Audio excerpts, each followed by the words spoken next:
Welcome, everyone, to Fantasy Foresight, the podcast. We're your hosts and co-founders of FantasyForesight.com, coming to you from the Rambo Fixture Company studios. I'm Ben. And I'm Jay. You ready to get rolling, Jay? You know it. Let's do this. All right, let's go.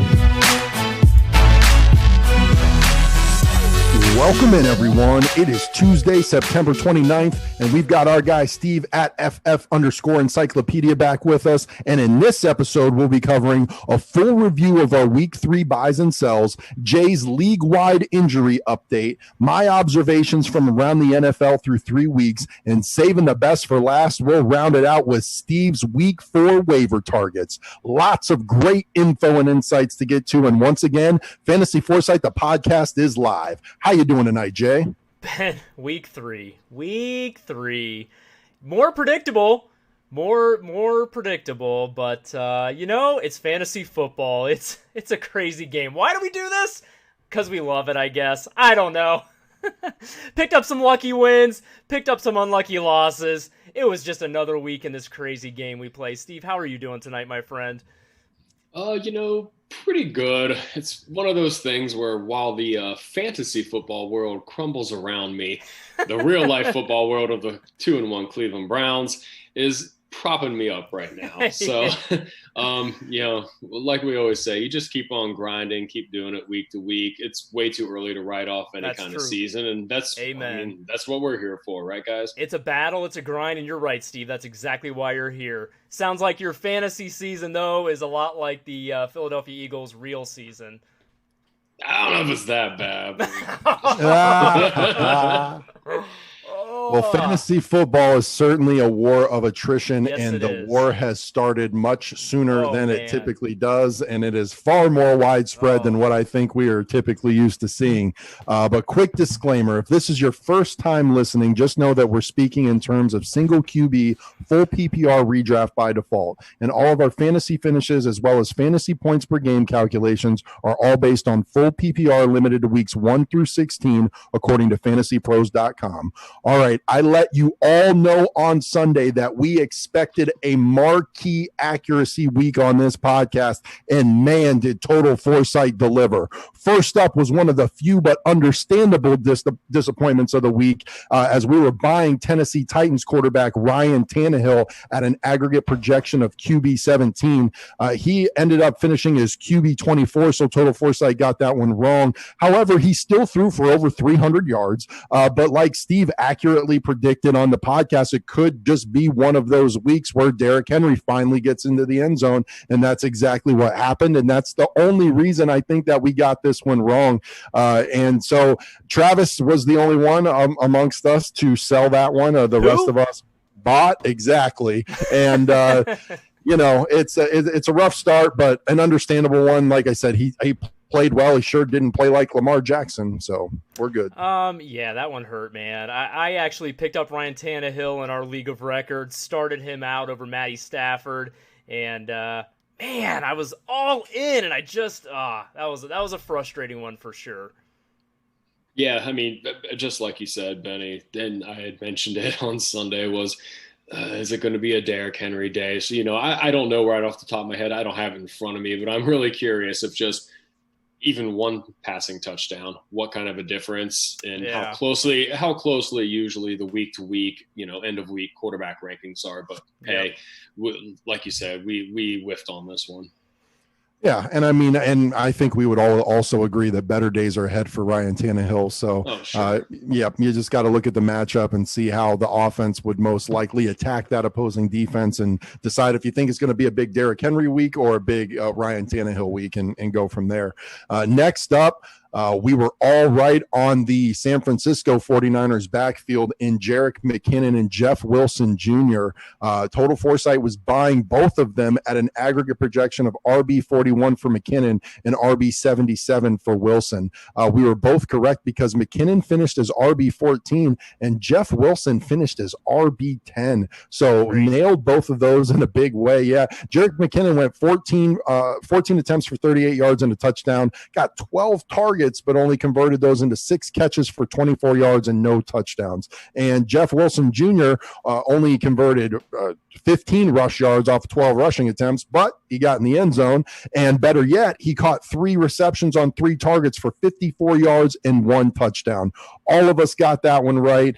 It was really nice as somebody who lost Mostert to also somebody that missed out. I lost Mostert and CMC, but in this specific case, I missed out on some of the big waiver names, and for free, like we talked about on this podcast, I knew to go out there and pick up Jeff Wilson Jr. It wasn't an early dominance game from Mr. Jeff Wilson. He saved the best for last, but he got it done in the end. And it was really nice to be correct. And like you said, just have a little bit of predictability with this backfield this week.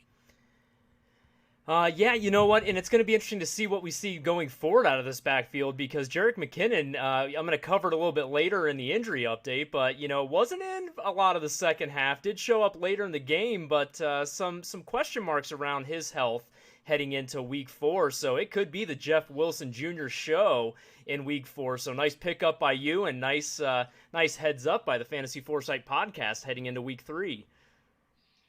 Yeah, I thought both of these guys were a pretty straightforward pick. And hey, like you said, Ben, I don't care when Jeff Wilson Jr. came around in that game. The fantasy football game, all 4 quarters count.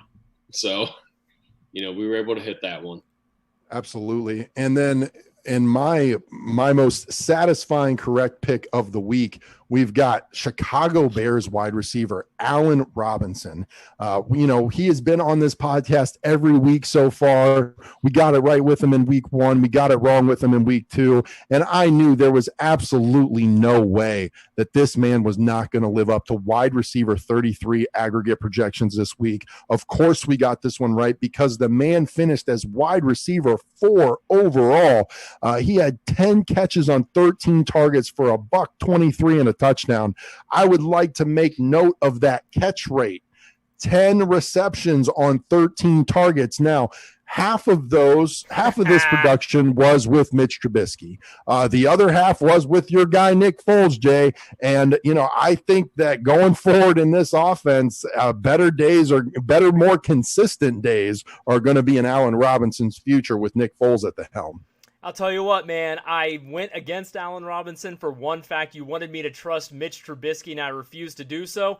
I didn't know I was going to get a chance to trust Nick Foles in this offense. Had I known that, I would have been all in on Allen, Mr. Unicorn Robinson. And, what a difference having an accurate quarterback behind center makes, huh, guys? Nothing? I was just waiting for Steve, but yeah, man, like I said, plenty of this production came with Mitch. It was a better Allen Robinson day. He was going to beat this aggregate projection even before Nick Foles came in, but you can't argue with the move though. And what's even better about the move is they got to make it when they were 2-0 and then they won the game and now they're 3-0. Right. So they didn't miss a beat. And now Nick Foles gets an entire week of practice with this offense. So it'll be really, they're a team to watch for sure. Matt Nagy coaching for his job. And so far it's looking pretty good for him. The crazy thing, and I don't know if I brought it up before the season started, I think it was EA Sports ran their simulation and actually had the Bears making the Super Bowl with 1 loss. And already they're off to a 3-0 start. And now they've moved on to former Super Bowl MVP Nick Foles to lead the charge. This can't possibly happen. It cannot. Okay. All right. Just checking. Well, next week we get that Super Bowl rematch between TB12 and Mr. Nick Foles. So that'll be one for you to enjoy for sure, Jay. Yep. Moving on to one that, it really hurt me this week. I'm going to be honest with you. Atlanta Falcons wide receiver Russell Gage, our guy on this podcast. We talked about him last season. We talked about him all season long. He was a speculative stash, then a waiver ad, and then a buy of the week. And through 1 quarter, the man had already seen 3 targets, caught 2 balls, had 23 yards, and at that point was on pace for a pretty nice day. But unfortunately, we got it wrong because he got knocked out of the first quarter with a concussion. He ended up as wide receiver 82 and only had those 2 catches on 3 targets for 26 yards. And, I hope he gets back ASAP. I hope he's okay. I got to think better days are ahead for Russell Gage because, it's been there consistently. Matty Ice was not the same quarterback without him and Julio Jones. I think it probably, as weird as this sounds, it may have hurt to lose Russell Gage during the game as much or more than Julio, because at least they got to prepare for Julio's absence. All of a sudden, Matty Ice is thrown to a couple of wide receivers that I am not very familiar with at all, and that's not what I like to see for my fantasy quarterback. But hopefully Russell Gage gets well quick and is back very soon. Yep, that was a tough one, indeed. We'll discuss more of that when we get to our injury update. But boy, just it was all there for him, like you said, Ben, and just to be wrong on an injury just really hurts. And even when we're right on an injury, it never feels good. It feels like a cheap win. So This is just a frustrating loss. Well, yeah, and I think in the past too, guys, when we've looked at some of those, victories that came because of an injury, we've still kind of looked at it through the scope of like, well, what was the guy on pace for? Or what was he doing up until that point? So, Sure. that's where this one is, it's a little frustrating because it kind of felt like, well, he was kind of well on his way to, easily finding himself within the top, 36 wide receivers on the week. But like you said, hopefully he gets better soon and, he'll get back to doing his thing with his 8-9, targets each and every week. Absolutely. Technically wrong, but conceptually right. We are right about this talent. We're right about how bad this defense is and right about how good Matty Ice is when he has all his weapons at his disposal in year 2 of an offense. So moving on to somebody that I was surprised to see that we actually got this one right. I'm talking about New Orleans Saints wide receiver Tre'Quan Smith. Total Foresight was buying this one at wide receiver 64. We were all on board with that, and we were all correct because wide receiver 58 is not what we had in mind, but we'll take the win either way. He caught 4 catches on 6 targets for 42 yards, did not get in the end zone. It was apparently the coming out party for Manny Sanders 2 weeks after I dropped him and picked him up for Tre'Quan Smith. So yeah, awesome there. But I'm going to talk about it a little bit later, but man, unless your name's Alvin Kamara, I do not like your receiving outlook with Drew Brees right now. I just don't. No, we made it in on this one by the skin of our teeth. I mean, it was a little disappointing, but we're gonna take this. This one feels a little bit like a cheap win just because we barely made it as WR62 bettering his WR58 beating his WR64 projection. But I'm gonna take it because I'm gonna need it because I went out on a limb on some of these picks and it did not pay off. So I'm taking the cheap win. Well, hey, and guys, that's what happens in fantasy football, right? From time to time, you look at this pick and it's like, well, we buy and we're right by the skin of our teeth, but then you get frustrated with some of the other ones, like the Russell Gage one, where you're definitely really concussed in the first quarter. But hey, like you said, we'll take it. Absolutely. Yeah, it's just like with Russell Gage, we were conceptually right. With Tre'Quan, I feel like, with Michael Thomas being absent, nobody was calling for 14 targets for Alvin Kamara. So in my mind, I honestly expected more like 8 to 10 targets for Tre'Quan Smith and not, 4 to 6.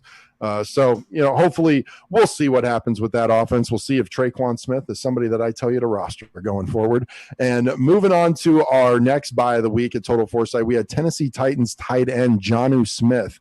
All of us, Total Foresight, the 3 of us and Trav included, were all buying, and we were all correct that we told you this guy's an every week tight end 1, and that's exactly how he finished.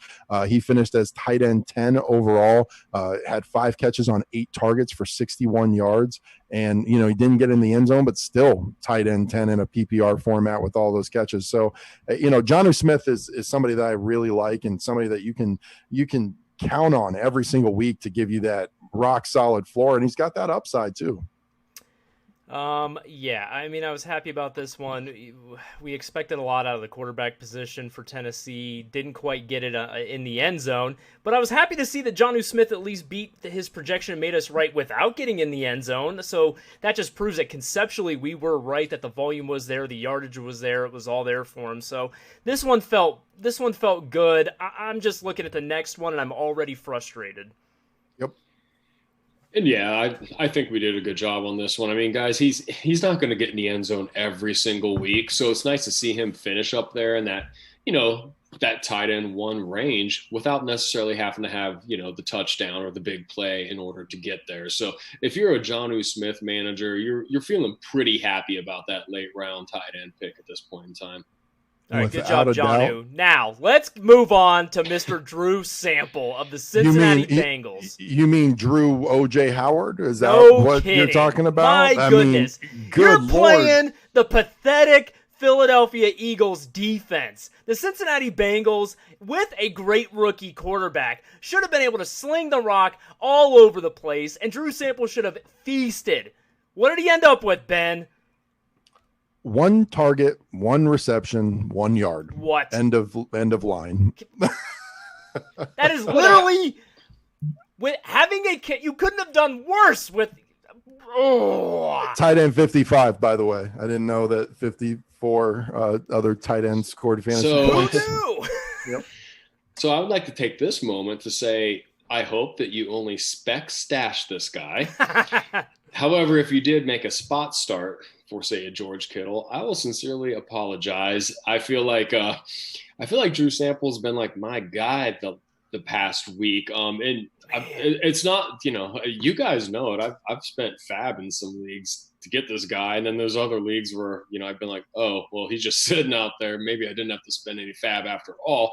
But conceptually, when you look at that whole situation, how much it's not just that he was targeted a lot in the Thursday night game against the Browns. It's the fact how much Joe Burrow was looking at the tight end position, period. Right. 21% of a lot of passing volume was going to the tight end position. You look at Philadelphia struggling mightily against the tight end. And then Joe Burrow threw the ball 44 times on Sunday. That's the thing to where seeing how little he was targeted and looked at, I don't know if it was T. Higgins being more involved, whatever the case may be, that's enough for me to go, the fact that there's the possibility Drew Sample could see 1 target in 44 attempts, I cannot roster him. Don't care what he does next week. Like you spec stash him thinking if he gets a nice target share again, boom, we're on to something. So I just want to tell everyone listening, I personally apologize. Drop. Well, what's really weird about this is all of a sudden the Cincinnati Bengals flip their target strategy and their target distribution from the first 2 weeks on its head last week. I mean, you had seen CJ Uzomah, Drew Sample, AJ Green, all with tons of targets, double-digit targets, all of them. This week, none of them get targets. Obviously, CJ's not with him anymore, injured, but Drew gets 1 target. I think AJ Green had 6 when he's been getting double digit each of the past 2 weeks. And they've got Tyler Boyd and Auden Tate and everybody else but Drew Sample getting targeted. And I don't know if it was the scheme or if it was a strategic shift by design or what, or if it was just the way that things happened to work out. But it was just really weird. And I wouldn't be too hard on yourself, Steve, because all of the tangible evidence and the eyeball evidence were all in unison. And then Cincinnati completely did the opposite of everything we've been seeing on paper and on the field. So and that's fantasy football. That's it, Ben. That can be one of the most frustrating things about fantasy is everything points in the same direction, and you feel so confident about a selection because it all makes sense. And then something like that happens that makes 0 sense. Nothing. At all. And a lot of it for me too is just, you tend to see rookie quarterbacks lean, especially if they have any kind of talent at the tight end position. You'll see them lean on the tight end a little bit more, have a little bit more of a propensity to do that than will a veteran quarterback. And we had seen Joe Burrow just kind of lean on the tight end quite a bit in the first 2 weeks. So it just seemed like even schematically, if they were looking away from that, I just thought like he's still going to get some looks and he'll get more than one of them. But hey, at least he caught the 100% catch rate. Now, one thing that does make me feel good, after the buys, total Foresight was 5-3, which is great. All right, when you're taking that kind of percentage, I'm all in. Now, but we get to the sells where total Foresight always excels, and total Foresight goes 5-1 in the sells. There we go. That's what I'm talking about. Big week in the sells week with the accuracy. Absolutely. I was going to save it to the end for that victory lap, but 5-1 is a big rebound week accuracy wise. And so, 5-3 and 5-1, 10-4, pretty nice week. marquee accuracy week like we were setting out to provide. Yeah. So first up in our cells was Minnesota Vikings running back Dalvin Cook. His aggregate projection was RB3. We were selling that. We got this one right, but he finished a lot better than I thought he would. Good Lord, 22 attempts, 181 yards, and a touchdown. Added another receiving touchdown on just 2 catches for 18 yards.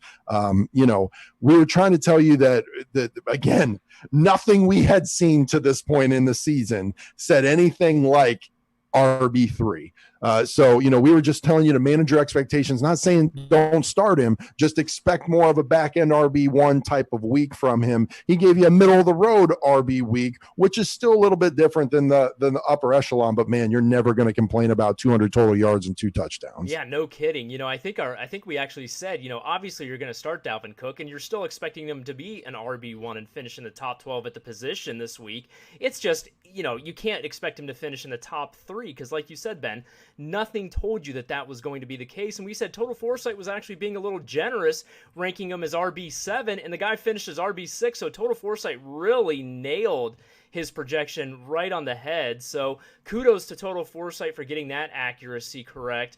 And yeah, you're right, man. That Minnesota offense, that team had their back against the walls, and they came out and just exploded. So going to be interesting with the next Vikings pick that we have on this list, and a little explanation regarding that.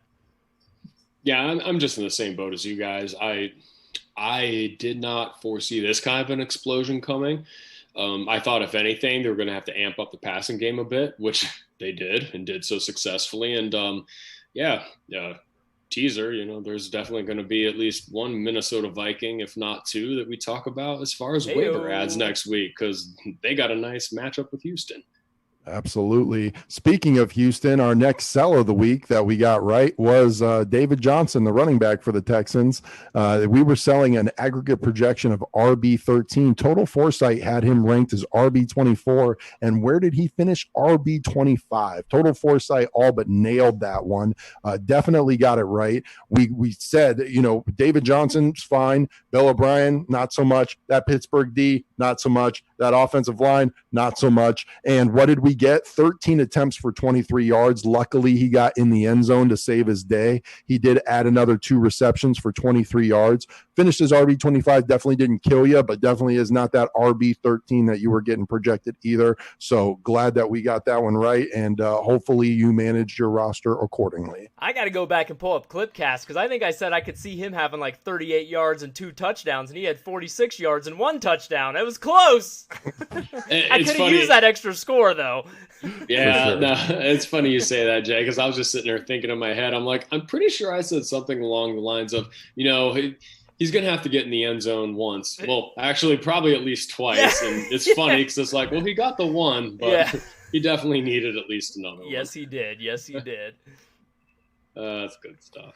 All right, our next sell of the week was LA Rams wide receiver Robert Woods. We hated to do it, but that aggregate projection was just a little too rich for us at wide receiver 6. He did a lot better than I thought he would against that defense, but we still got it right. He was wide receiver 11, had 5 catches on 6 targets for 74 yards and a touchdown, had 3 rushing attempts as well for another 30 yards, so got over 100 total yards on the day and a score. Total Foresight and I were on an island with this one. Jay, Steve, and Trav all bought, and me and Total Foresight stood strong and sold, and I'm glad I did. Can we get a push on this one? I feel like 100 yards and the touchdown. I mean, come on. That's pretty good, right? He was still a WR1. Of course you would. No. And just for the record, I promise you guys, maybe we could pull it back up, but I did sell Robert Woods, I thought. Oh, my bad. You did sell. Yeah, I apologize. I was concerned about didn't update that. White. Okay. I didn't update those notes. My bad. So it was me, Steve, and Jay. Steve, I did give you credit for that one. I just wrote it down incorrectly. But very similar to you, I did not think that he was going to finish a wide receiver 11. I thought he would have a little bit tougher sledding, and maybe be more in that like middling wide receiver 2. So he did better than I thought. Credit? No. No, you don't. All right. Well, yeah, we'll have to check the tape and get back to you, Steve-O. Me and you talked about the other one, but I did not have you as a I had you as a buy for Robert Woods, but yeah, I thought it was a tough matchup, and Tre'Davious White I thought would be, shadowing him a lot of the game, at least when he's not in the slot. So for sure, Steve's doing fine enough. He doesn't need another win. Well, next up, Steve got this one right along with me in Total Foresight once again. And Jay, you got it wrong. Sorry, bud. But we're talking about Minnesota Vikings wide receiver Adam Thielen. He was a sell for Total Foresight versus an aggregate projection of wide receiver 10, and he finished as wide receiver 38. 3 catches on 5 targets for 29 yards. Thank God he got in the end zone to help salvage your day whatsoever. He also added 1 rushing attempt for 4 yards, while Justin Jackson just proceeded to totally ball out. I alluded to it on the pod last week that you might want to try and shop him. Still saying the same thing. Can I get half credit here? Because my boy Justin Jefferson exploded onto the scene. Come on. It may not have been Adam Thielen that ended up, being WR10, but look at my guy. Ridiculous now. Look at my guy, Philadelphia Eagles. How's your boy Jalen Reagor doing on the bench, injured and hurt, when you could have had Justin Jefferson, who went off for 7 catches and 175 yards and a score? You could have had it. You could have had it. All you had to do, like you guys say, all you had to do was just write the name down and turn in the card. And hey, guys, I have to come clean here.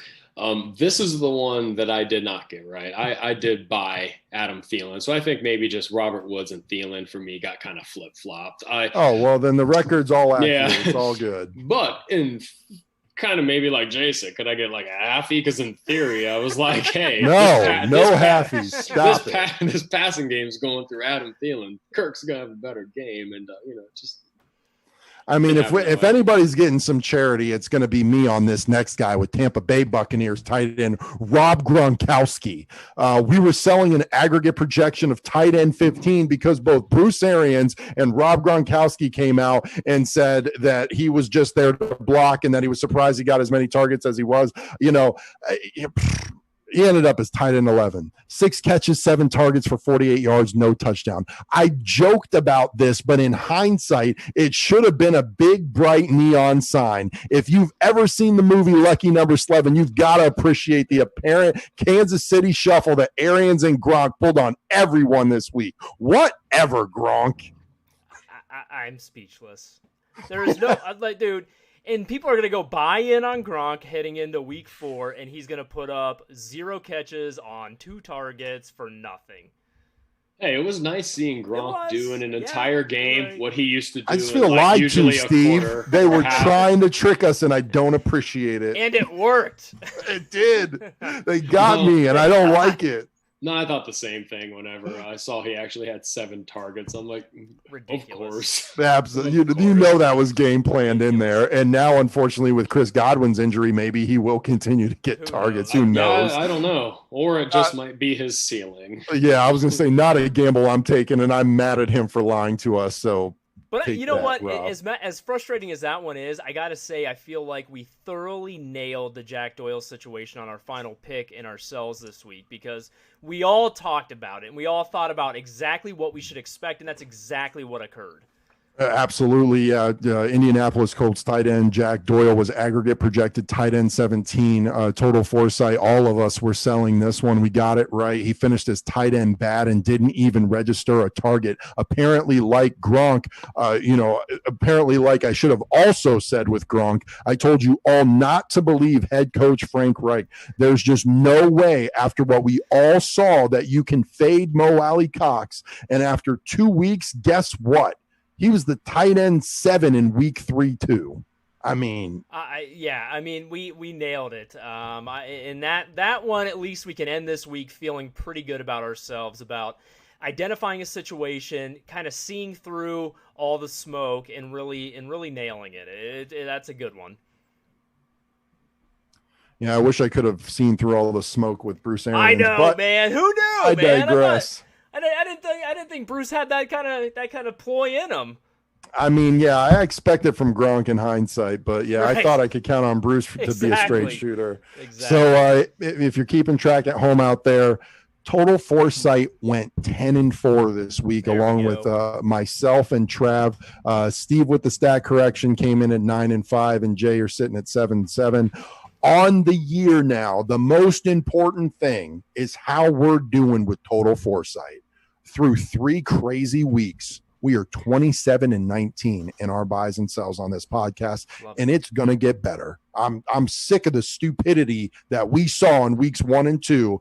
The C's are starting to calm down a little bit in week 3. You know, you still got some choppiness here and there, but for the most part, everything's starting to clarify itself a little bit, and a lot more is what we expect than not. Amongst the 4 of us non-Total Foresight machines, Trav is currently in the lead at 29-17. Steve and I are tied at 25-21, and Jay now with this bad week, selling A-Rob does not pay, brother. You're 24-22. Man. No wonder you're sitting there lobbying for all of these extra little half points and such. you saw where you were on this, but yeah, great week of buys and sells to rebound from. You know, it wasn't a bad week 1 and 2 from that standpoint, but it was frustrating for us because our expectations are much higher and much more like what we got here in week 3. So, Jay, I hope it's a much shorter list than it was in week 2, but what kind of injuries are we seeing from week 3? I mean, it's a shorter list, but I mean, there's still a lot of soft tissue injuries creeping up once again, and that's going to be the story and probably the trend for a while.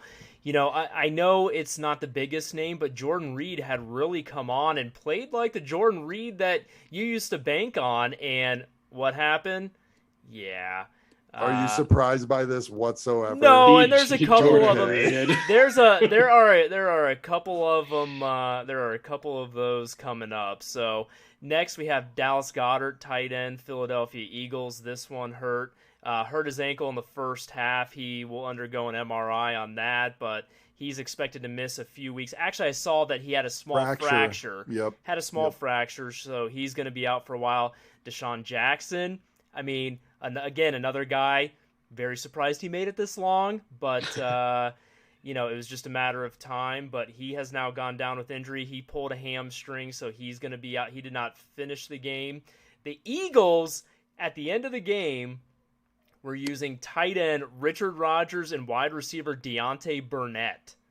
That's how bleak things are. And then they just signed Hakeem Butler today, and they announced they're going to use him as a tight end.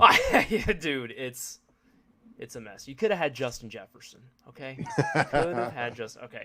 Said to turn in the card. Yep, just had to turn it in. All right, and we talked about this guy earlier, Russell Gage. You know, after bringing in his second reception, he took a big shot. Now, he wasn't officially diagnosed with a concussion, but he's obviously going through concussion protocol, but he's got a full week to recover, and since they play on Monday night, he's got a little bit extra time to clear protocol. So, again, you know, it seems like things are pointing, because he wasn't officially diagnosed with a concussion, you would hope that they were just being cautious, so you would hope that he would clear a concussion protocol in time for the Monday night game. We also had Deontay Johnson, wide receiver for Pittsburgh. He, very similar to Russell Gage, took a shot to the head and went through concussion protocol. So we're just waiting for him to get clear. So his status for this weekend's game is also iffy. You had Bryan Edwards, Las Vegas Raiders wide receiver. Henry Ruggs was already out, did not play this week. So Derek Carr, you know, didn't have that many targets to throw to. And so he's expected to be out. Let's see. He had an ankle sprain in the first half, so he's likely to miss at least a little bit of time. John Brown, wide receiver, Buffalo Bills. He went down with a calf injury, so it's expected he's going to miss some time. Tariq Cohen tore his ACL, so he's done for the season. Jerick McKinnon, as we touched on earlier, left the game for periods of the second half. It's still not clear. I tried to dig up some dirt on what exactly was going on, but there's a lot of smoke around this where people are wondering about his health. So that would lead me to believe that there is something going on. So keep your eyes on that situation heading forward. You know, God, man, I said this was a short list, but there are some big names. Chris Godwin, also had a hamstring injury, so it's likely that he's going to miss some time. Amari Cooper, now he did come into he missed some time in the second half, came back in. It looked like he maybe got the wind knocked out of him and didn't look right for a while, did come back in, but so he should be okay moving forward. Chris Carson was a big name who we thought the worst of, but he seems to have avoided disaster. No ligament damage, so that was some cheap stuff. Yeah, you're right. And he, thankfully was not seriously hurt during that boneheaded play. So that one, we don't know if he'll be available this weekend. He may miss a week, but at least it's a situation worth monitoring for week 4. And then some injury updates. Malcolm Brown was back, although he played second fiddle to Darrell Henderson. Cam Akers may hold him out for another week. Besides that, Raheem Mostert is going to miss at least 2 more weeks. Sterling Shepard's going to miss a couple more weeks. Julio Jones is still up in the air for another week. Devontae Adams, from everything I'm reading, should be considered doubtful to suit it up next week.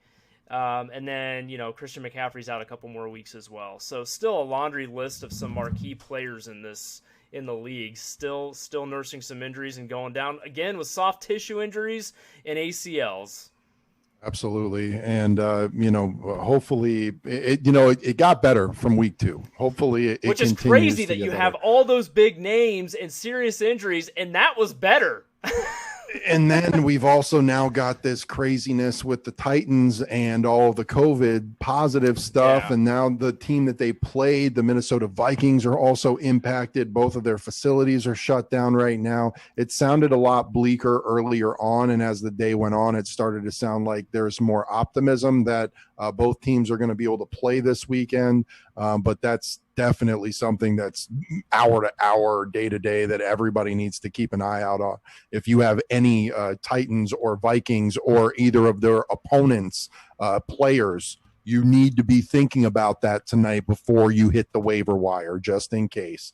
But Steve will be giving you a lot of great info and insight about all that. But first, as I have started to do this season, as I take a look around the league, I want to share some interesting facts and some observations that I have for all 32 teams every week for you. And we're going to go in alphabetical order. First up, we've got the Atlanta Falcons. This backfield was very interesting in week 3. Gurley saw 14 rushes and 2 targets compared to Brian Hill's 9 rushes and 3 targets. 16 looks versus 12.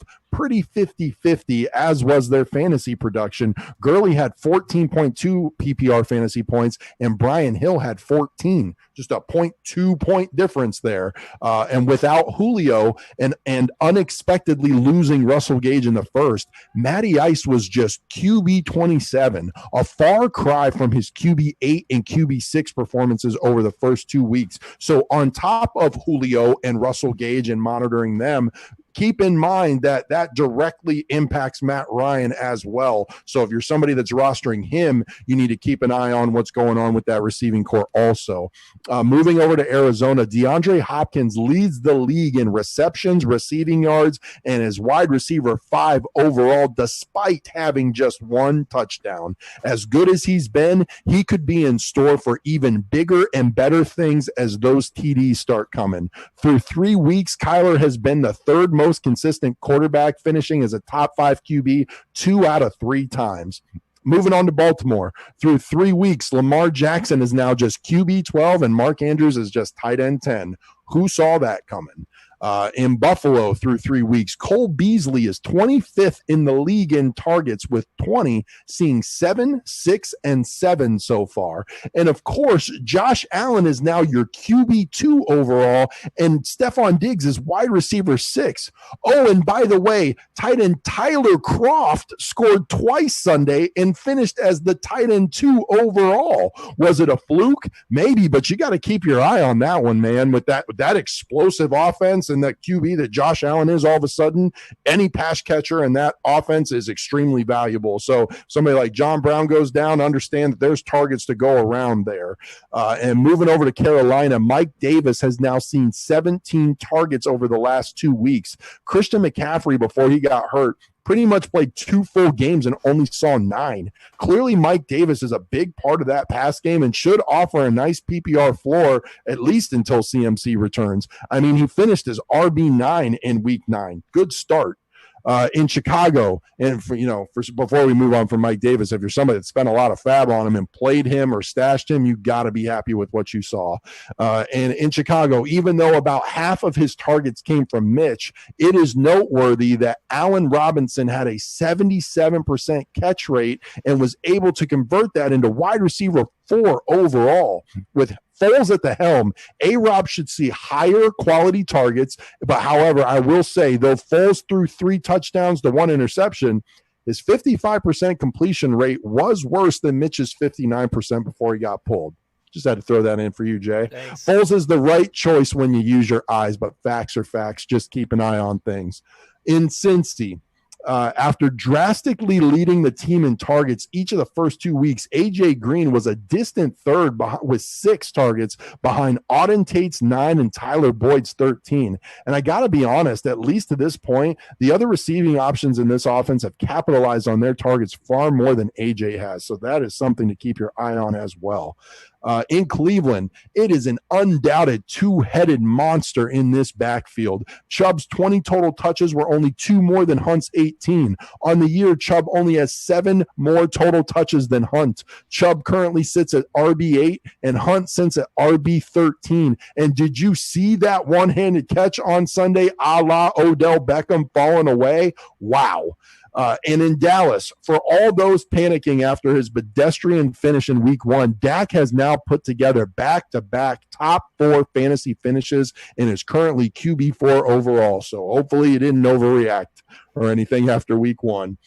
In Denver, the Broncos announced that they are benching Jeff Driscoll for Brett Rypien. I'm not sure how to pronounce his last name, who went 8 for 9 for 53 yards, no touchdowns, and 1 interception in limited backup action this week. Is that Mark's son? Yes, that's Mark Rypien, Super Bowl MVP, Super Bowl 26. Oh, okay. I thought I might have seen that spelling somewhere before. That makes a lot more sense. Thank you. Regardless, this offense travels to play the Jets on Thursday night, and would it not be so Adam Gase and his Jets to absolutely get run off the field by a third-string quarterback at home on national TV? I certainly think it would be. Hey, man. Yeah. In Detroit, it was nice to see Kenny G back in action and putting up almost 18 PPR points, finishing as wide receiver 22 on the week. You got to think he'll only get better as he continues to get his legs back under him. In Green Bay, through 3 weeks, A-Rod is now the 5th most consistent quarterback in football. And don't look now, but Allen Lazard is currently wide receiver 10 overall and has been the 16th most consistent wide receiver in fantasy so far, despite a finish of, I believe, was like wide receiver 68 in week 2.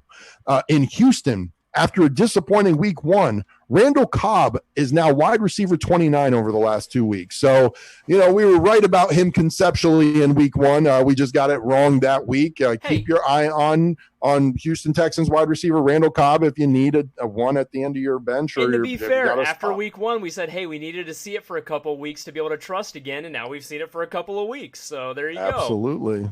And in Indy, as we discussed, Mo Alley Cox is a thing and here to stay. Way to be smart about this, Frank Wright. Mo was tight end 10 in week 2, tight end 6 in week 3, and Jack Doyle didn't even get a target.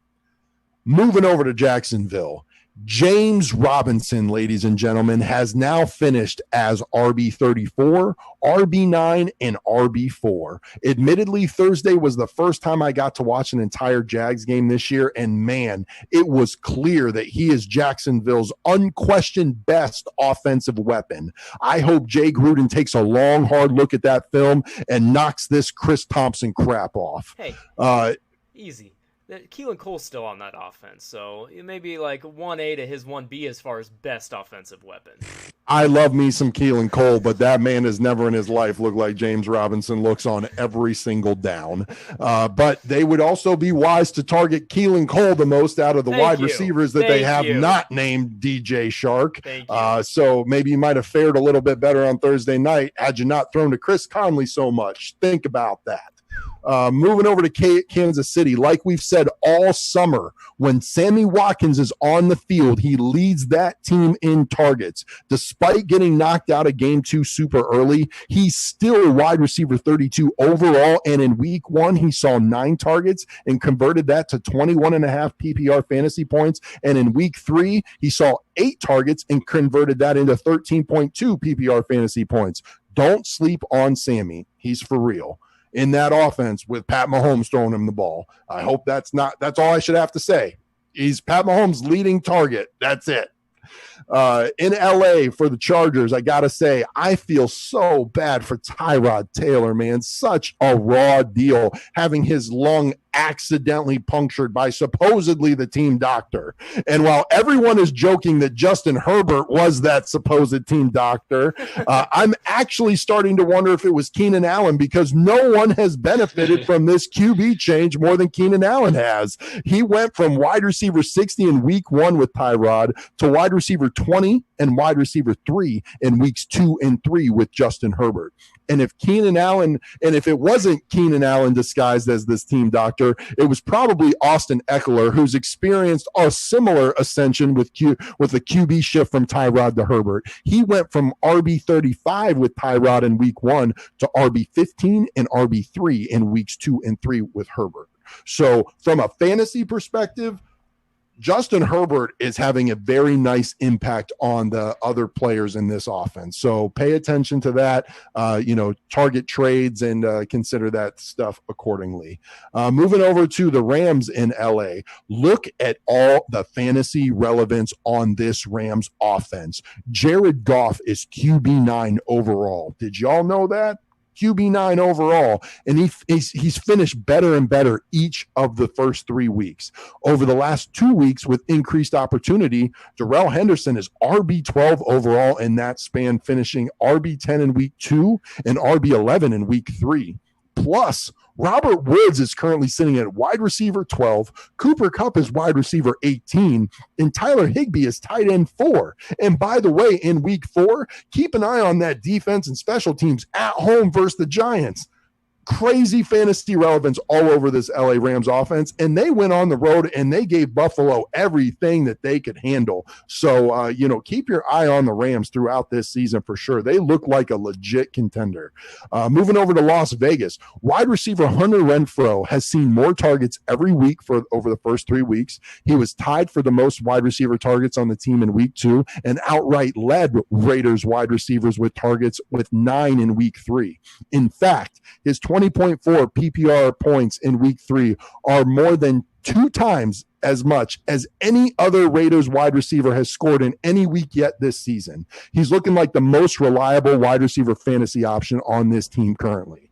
In Miami, through 3 weeks, Myles Gaskin is now PPR running back 22 overall, and he's gotten better every week from running back 30 to running back 22 to running back 21. And don't look now, but Ryan Fitzmagic has gone from QB 35 in week 1 to QB 11 in week 2 to QB 6 in week 3 on Thursday Night Football. And I gotta say, he was as fun to watch on Thursday Night Football as any quarterback has been all season. What a beast performance from that 37-year-old.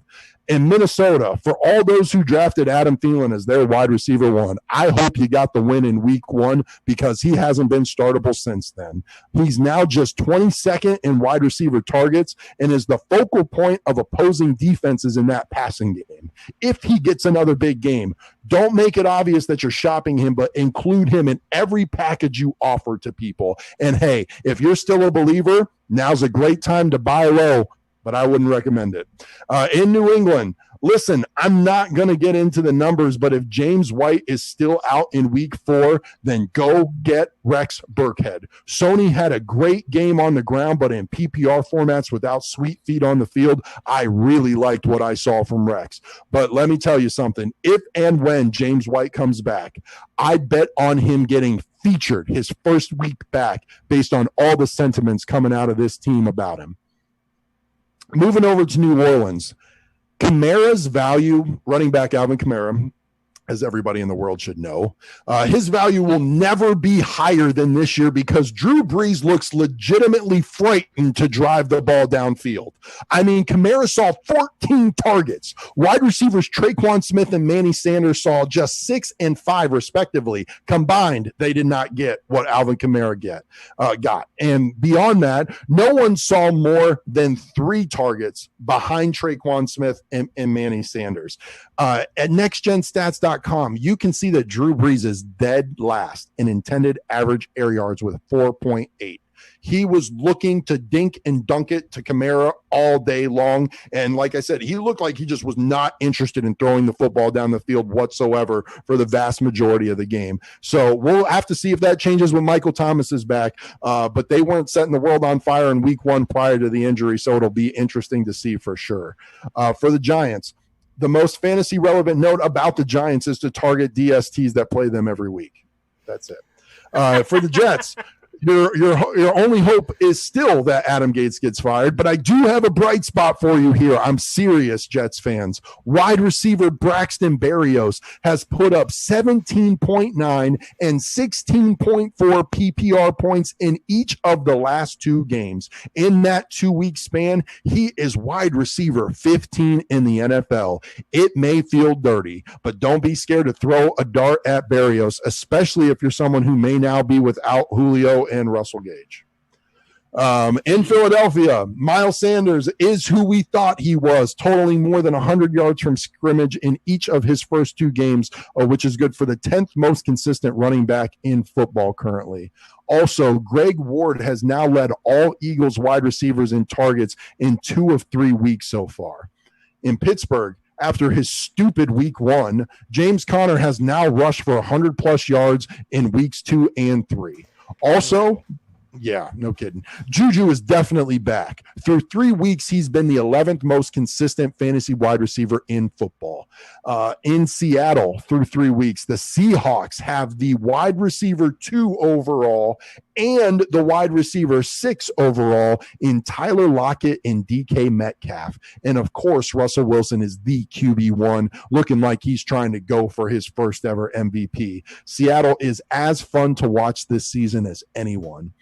In San Francisco, in Mostert's absence, in running back Raheem Mostert's absence, Jeff Wilson Jr. and Jerick McKinnon showed up in a big way, finishing as RB10 and RB16 respectively. And now McKinnon may be unavailable. So if Jeff Wilson is the last man standing, at least for week 4, he could be a monster. So in Tampa Bay, with Chris Godwin set to miss some time, it's about to be the Mike Evans show.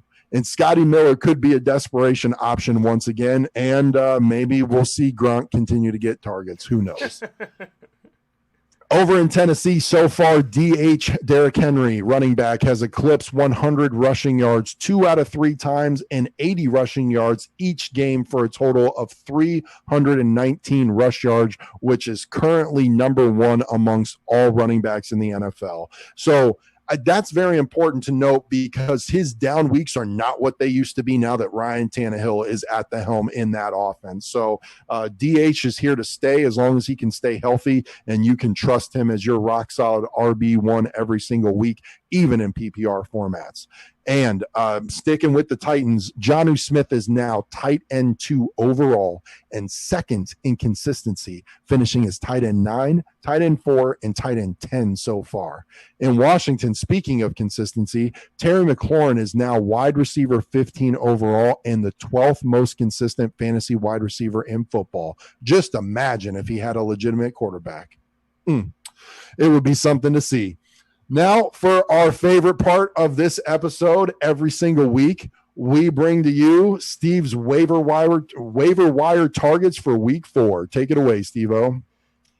Yeah, it's not the prettiest week this week, but I kind of think you guys would agree with me on this. I don't think we're going to have a whole lot of pretty weeks from here on out. Just given all the soft tissue injuries and and we have COVID-19, rearing its ugly face. So that's something to definitely look out for.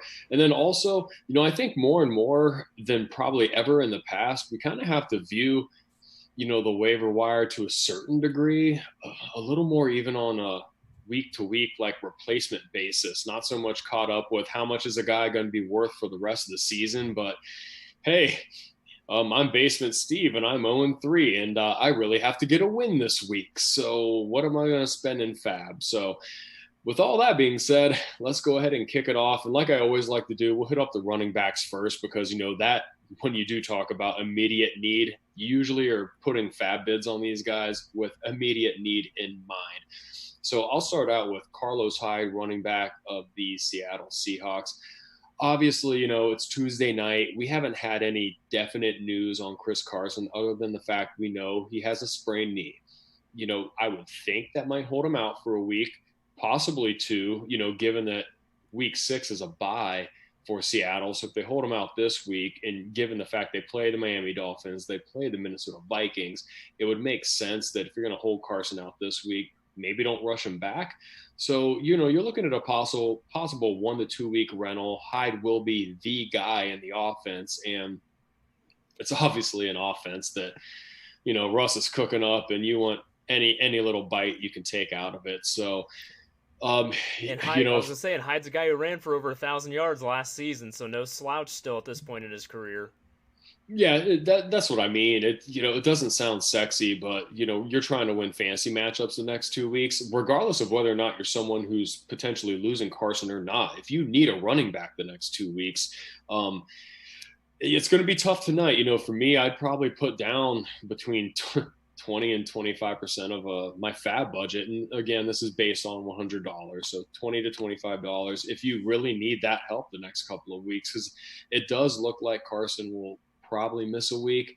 But with that being said, everybody, tomorrow, keep your ears to the grindstone when it comes to just all the news out there in relations to the injuries that are going on, because you need to be able to drop and pick up guys at, the drop of a dime. So that being said, we'll move on to the guy I have number 2 on my list as far as running backs go, and that's Jeff Wilson Jr.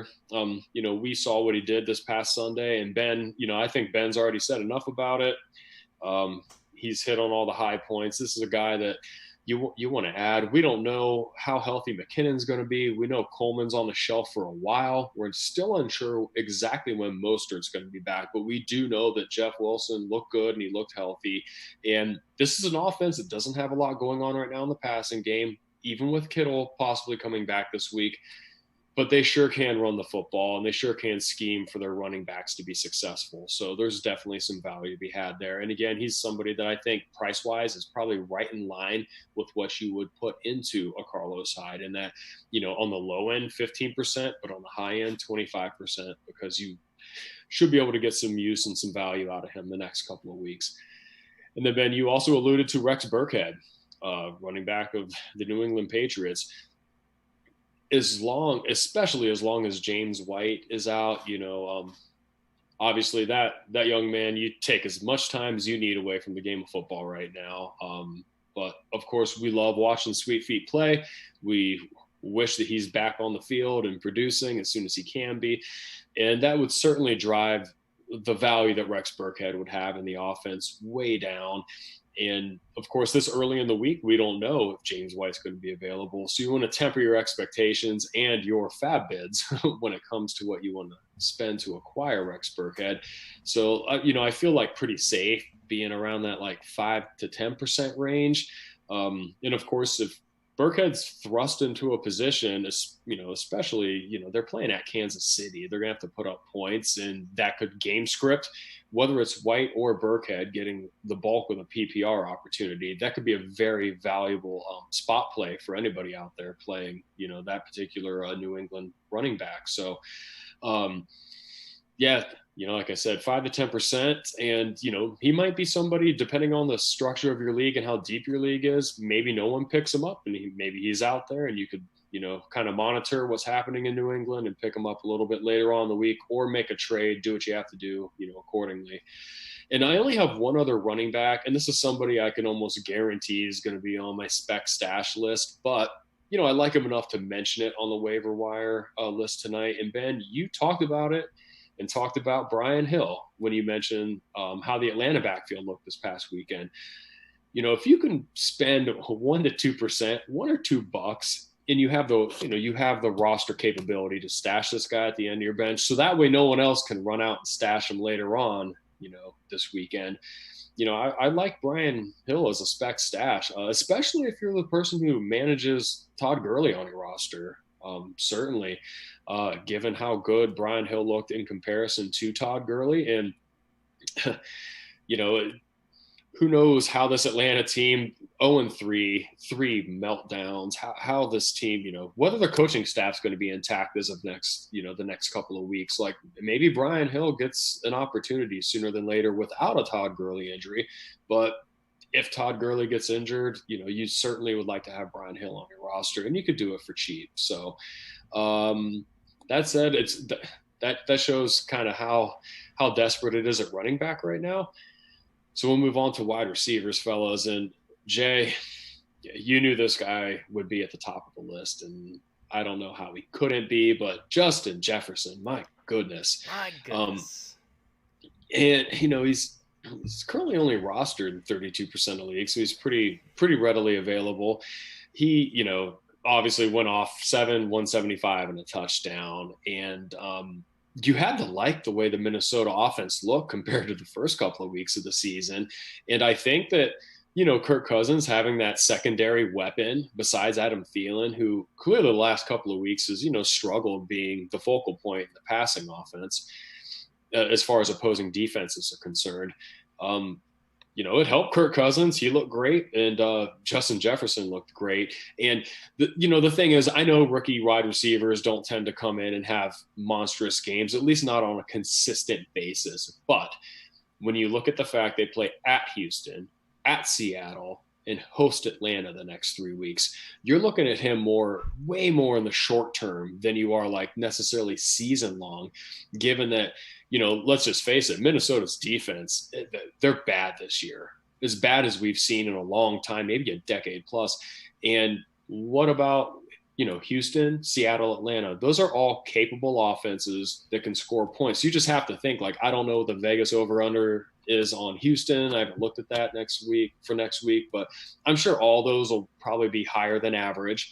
And you just want to have a piece of one of these offenses. And, Jefferson, you'd like to think that, he got 9 targets this past Sunday. He should be in line for 6 to 7 for each and every one of those games, and he's playing in that, what used to be the coveted Adam Thielen slot position for Minnesota. So he's somebody, if you are wide receiver needy, it's definitely in my mind worth going after with minimally 15. But for me, I'd be willing to do up to 20% of my fab budget probably to get that guy on my roster, just given what he has going on the next 3 weeks. And then Laviska Shenault, Jacksonville Jaguars wide receiver, I was surprised to see he's still only 29% rostered. The fact this guy's already put up 11 grabs for $105 and a touchdown. He's got 8 rushes for 48 yards. And, Jacksonville's still figuring out ways to use this kid and get him the ball because he is dangerous and he is a weapon. And in PPR leagues, he's somebody that should be certainly rostered. And I think even at this point in time, given the injury landscape going on right now in the NFL, you could certainly flex play him. But he's somebody that's out there, certainly worth picking up. And again, with a lot of these wide receivers I'm about to go over, you could probably only spend 5 to 10% of your fab budget and pretty comfortably, and more than likely come down with a lot of these guys, once we get through the waiver wire tonight. Moving on to Brandon Ayuk, a name you're very familiar with, Jay. 28% roster right now, and obviously he had a fantastic game this past Sunday. I'd probably have him higher up on my list, just except for the fact, we are expecting Kittle to probably be back next week. Obviously, Debo, they at least say he should be back week 5, but you still have to take that with a grain of salt. And it's a team that, just profiles as doing their best work as a ground, kind of team. So, but he's somebody that certainly, if you need help at wide receiver, is worth putting in a bid and rostering. And he's going to have his spots where, he's certainly worth putting in your flex and, seeing what he can do. I mean, had over 100 total yards and a touchdown this past week, and that's nothing to scoff at. So, and for right now, as long as Alshon Jeffrey is not available for the Philadelphia Eagles, it is dirty. But you know what? Greg Ward saw 11 targets and he caught 8 of them for 72 yards and a touchdown. And this guy's available in 99% of leagues right now. And I bet you could probably put down a 1 to 5% bid and come down with him in your leagues right now. So, that's somebody that, I mean, let's face facts. Jalen Reagor's hurt. Deshaun Jackson's hurt. Alshon Jeffrey's not available. Dallas Goedert's hurt. I mean, you have to throw the football somewhere, and all of it. Yeah, exactly. All of it can't go to Miles Sanders and Zach Ertz. Somebody else has to catch the ball. And yeah, like you said, Jay, I'm not going to pretend to know the names of the other wide receivers they have right now. I mean, I know they have Arcega-Whiteside, but that he may as well be nobody. You said it. So, moving on, and this is more of somebody that I believe in more just as next week that you could throw out there that you could probably get for between 1 and 5% is Preston Williams. He's still available in 70% of leagues, and they play Seattle. Miami and Fitzmagic, they play the Seattle Seahawks. It's just a game that you like to think that they're going to have to, Miami's going to have to throw the ball quite a bit to stay in that game. Or even if they're not in that game, they're going to have to throw the ball quite a bit just to do what they do in garbage time.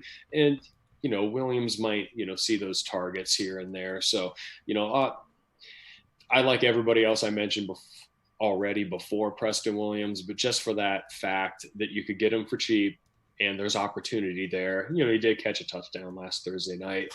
He's worth a shot. And then last wide receiver, might take that back. There's 2 more. I'm sorry, fellas. Misspoke.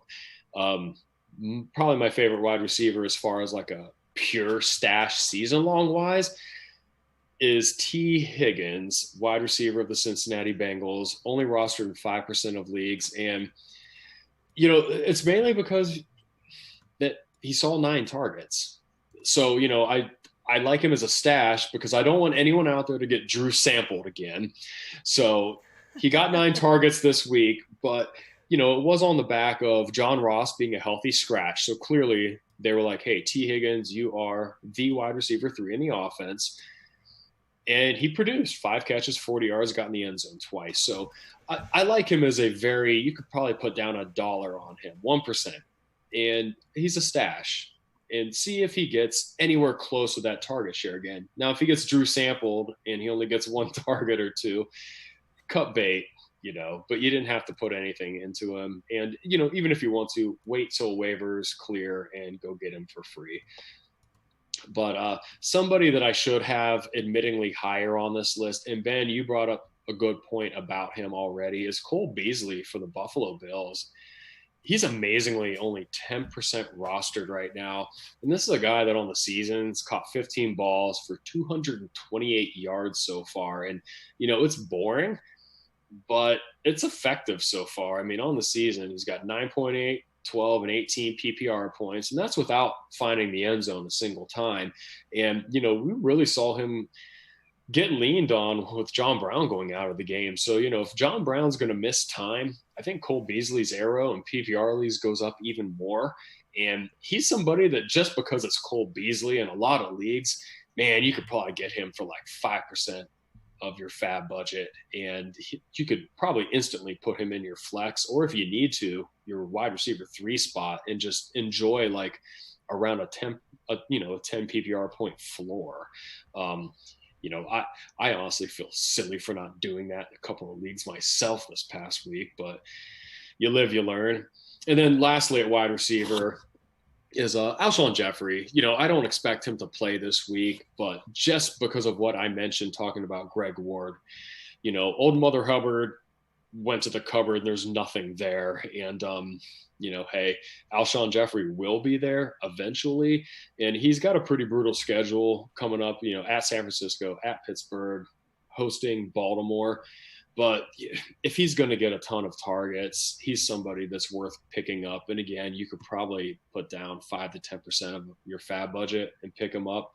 And, you'll have to stash him for a week, but, he would be instantly, it's not saying a lot, but he'd be the best wide receiver that team has going for him right now. So, but yeah, so like I said, not the prettiest crew of players, guys. A couple of people worth grabbing, but not a whole lot. There's only one quarterback that I have that I would recommend picking up, and that would be, if you're streaming, Kirk Cousins. He's readily available, only 26% rostered, and he's got at Houston, at Seattle, and again Atlanta. Yeah. Same thing as Justin Jefferson. I mean, it's just they're games that you think game script wise. However, it might be ugly, but he'll get there to providing possible, like low end QB1 numbers. And that's what you're looking for when you're streaming quarterbacks, right? So, and he's somebody that, I mean, seriously, 1 to 2% of your fab budget, because he's, I'm talking one quarterback leagues. So, and then, I'm not going to waste people's time. There's a handful of tight ends, but like really the only one that I believe in is worth even putting anything fab wise into, it would be Mo Alley Cox. He's only rostered 9% of leagues right now, guys. So readily available. And, Indianapolis got so up in front of the game on the Jets this Sunday. They didn't have to throw the ball a lot. He only got 3 targets, but it was telling that, like you said, Ben, Doyle got 0. And Cox, even with 3 targets, still produces, 50 yards and gets in the end zone. And, that's somebody I think that if you're tight end needy or you haven't liked what you've had out of your tight end so far, every Evan Ingram manager out there right now, go ahead and throw. You can probably get this guy for 5-10% maximum of your fab budget. Roster him and just, especially in the games when you project Indianapolis is going to have to throw the ball a little bit. Philip Rivers is going to lean on that guy. Paris Campbell, I don't even know if he's coming back this season. Michael Pittman Jr., he is out for the long haul too. I think, does he have a 6 to 8 week injury? But he's going to be out for a minute. Right. And T.Y. Hilton, he's struggling. So Philip Rivers needs his tight ends right now, and especially that beast of a man, Mo Alley Cox. And then it's funny, I only got 2 defenses for you, and my goodness, if they aren't both playing each other in the same game, because why not? And that's this Thursday night. You could stream the Jets, you could stream the Broncos, because my goodness, you should not hope for anything positive coming out of either of those offenses. You should project some sacks, some turnovers, and not a whole lot of points coming out of either offense. So, the New York Jets, by the way, I know this is a shocker, guys, but they're pretty much 100% available right now. Wait, what? So, as far as a fab bid, I don't think you got to go there. But, hey, wake up early in the morning this morning and pick them up for free. Denver, they're actually 36% rostered, so you might actually have to throw down like $1 on them. But that's – I know it took me a little while to get through, and it wasn't the cleanest group of guys, but you know what? Like I said, we're all scrapping right now. It's the game we're playing, man. It's the war of attrition, and it's probably worse this year than many others. So, you really got to go out there and piece together rosters week in and week out to try to pick up wins, because that's what it's all about. Indeed. Amen. And, great episode, guys. It was a really nice week of buys and sells accuracy wise for Total Foresight. Got a lot of good information from Steve for your waiver wire targets. Hopefully, you picked up on a couple of decent nuggets from what I shared, and, it's always good to stay on top of the injury. So appreciate that, Jay. So we will be back with everybody bright and early on Sunday morning at 10 a.m. to review a whole new list of buys and sells for week 4 and also talk about Steve's speculative stashes. Can't wait. And that wraps up this episode of Fantasy Foresight, the podcast. We thank you for joining us. Be sure to visit us, as always, at fantasyforesight.com. Use the links at the bottom of the page to find us across social media, including Twitter, Facebook, YouTube, and wherever you pod. We hope you enjoyed the episode, and we'll see you next time. So it'll be interesting to see. I can either see the Jets giving the game of their life or it being like 79-0 Broncos. Oh, now you all want to go get the Broncos DST now. That old theme's like, whatever it takes.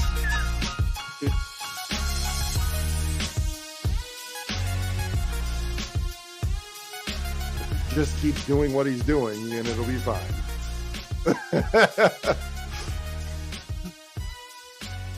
That's true. Unless he's been trying to get fired all along.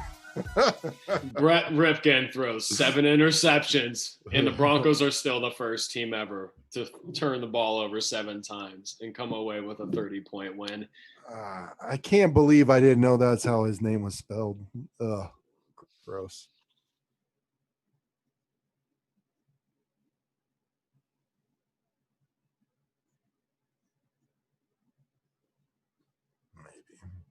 Maybe.